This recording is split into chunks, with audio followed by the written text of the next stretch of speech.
நான் போட வரேன் கொஞ்சம் பார்க்கறேண்ணா.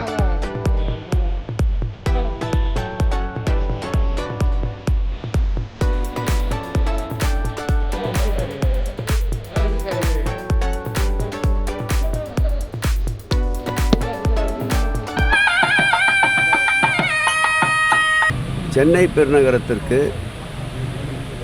வருவாய் என்பது சென்னை பெருநகரத்திலே பெறப்படுகின்ற திட்ட அனுமதிகளுக்குண்டான கட்டணத்தில் கிடைக்கின்ற அந்த வருவாயை இந்த மாநகரத்து மக்கள், குறிப்பாக வறுமை கோட்டிற்கு கீழே இருக்கின்ற மக்கள் பயன்பெற வேண்டும் என்ற தொலைநோக்கு பார்வையோடு மாண்புமிகு தமிழக முதல்வர் அவர்களுடைய அன்பான வேண்டுகோளுக்கிணங்க 182 திட்டப்பணிகள் வடசென்னை வளர்ச்சி திட்டத்திலும், அதேபோல் தென்சென்னை மற்றும் மத்திய சென்னைகளுக்கு உள்ளடங்கிய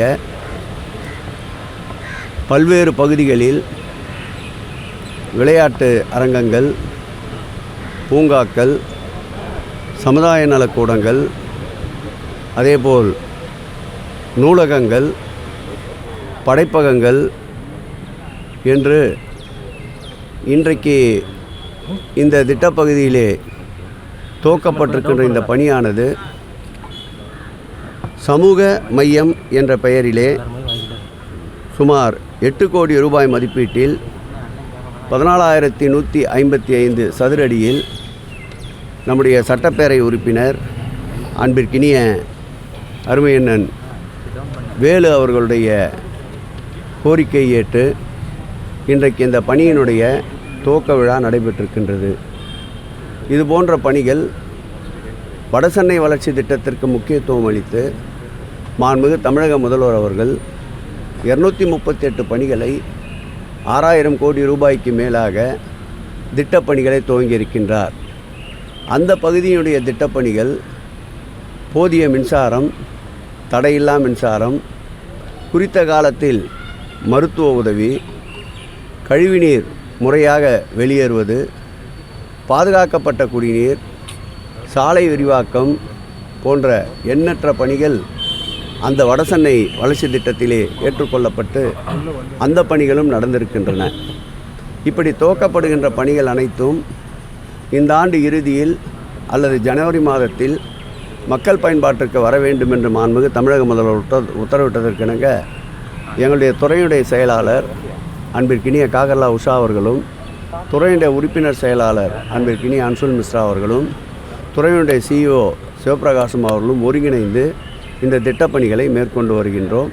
இந்த திட்டப்பணிகள் முழுமையடைகின்ற நேரத்தில் சென்னையில் சென்னை பெருநகர வளர்ச்சி குழுமத்தின் முத்திரை நிச்சயமாக இருக்கும் என்பதில் மகிழ்ச்சியோடு இந்த பணிகளை மேற்கொண்டு வருகின்றோம்.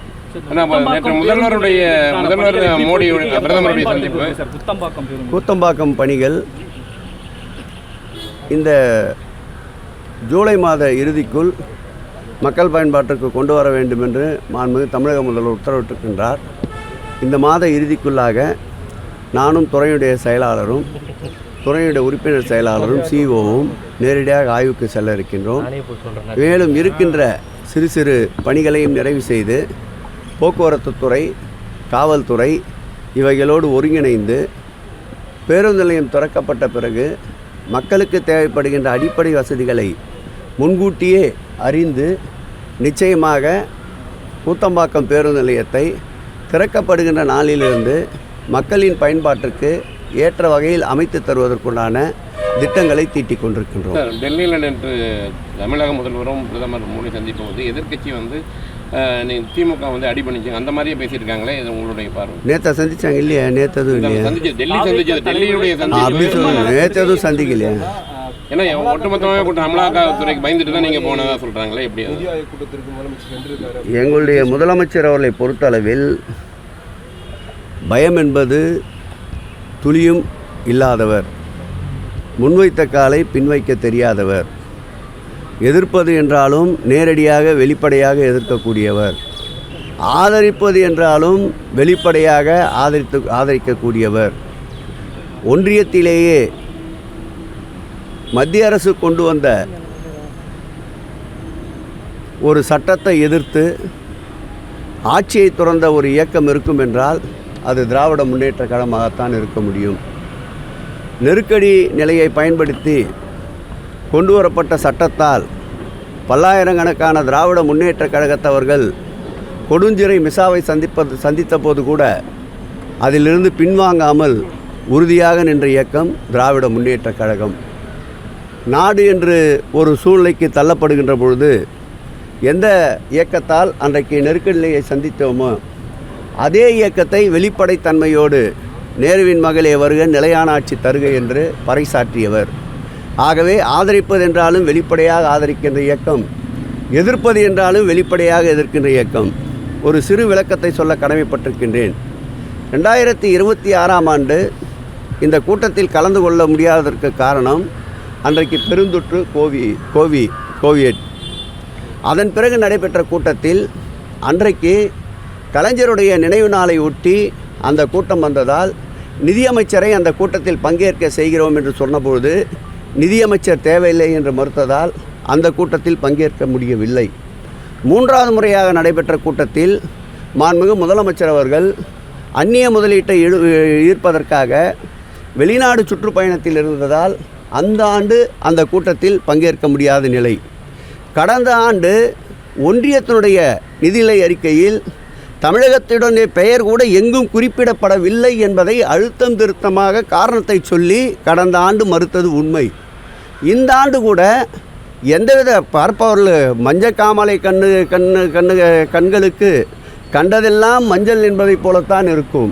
எங்களுடைய முதல்வர் இந்த ஆண்டு அந்த கூட்டத்தில் கலந்து கொண்ட பிறகு முதல்வரை சந்திக்கின்ற போது கூட தமிழகத்திற்கு மறுக்கப்படுகின்ற தேசிய கல்விக் கொள்கையை ஏற்றுக்கொள்ளாததால் நிறுத்தி வைக்கப்பட்டிருக்கின்ற கல்வி உதவித்தொகையை திரும்பத் தர வேண்டும் என்று தான் வற்புறுத்தி வந்திருக்கின்றார்.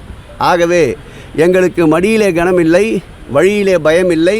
மற்ற இயக்கத்தை போர் சுற்றி வந்து பின்புற வாசல் வழியாக பாஜகவோடு கள்ள உறவு வைத்து கொள்ள வேண்டிய அவசியம் திராவிட முன்னேற்றக் கழகத்திற்கு இல்லை.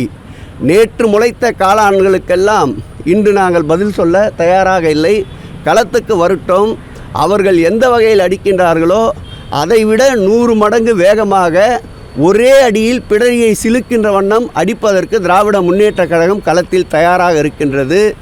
ஏதோ ஒரு நாள் அறிக்கையில் ஏதோ ஒரு நாள் ரோட் ஷோ செய்துவிட்டு செல்லுகின்ற முதல்வர்களை எங்கள் முதல்வர் அனுதினமும் மக்களோடு மக்களாக பயணிக்கின்ற முதல்வருக்கு 2026ஆம் ஆண்டு மகுடம் சூட்ட தமிழக மக்கள் தயாராக இருக்கின்றார்கள். இது போன்ற அறிக்கைகளால் திட்டமிட்டு கட்டமைக்கப்படுகின்ற இந்த கட்டுமானம் கடற்கரையிலே கட்டிய மணல் கோட்டைக்கு சமமானது. இது நிச்சயம் தகர்க்கப்படும், தகர்த்தெறியப்படும். எல்லாமே போடுங்க. சும்மா நேற்று கேள்வித்தாள் யூபிஎஸ்சி தேர்வில் பெரியார் பேருக்கு பின்னால் சாதி பெயரை குறிப்பிட்டு கேள்விகள் கேட்கப்பட்டிருக்கு. மத்திய அரசு நடத்திய தேர்வில் யூபிஎஸ்சி நிச்சயம் அதில் தவறு இருந்தால் சம்பந்தப்பட்ட துறை அமைச்சர் அதற்கு பதிலளிப்பார்.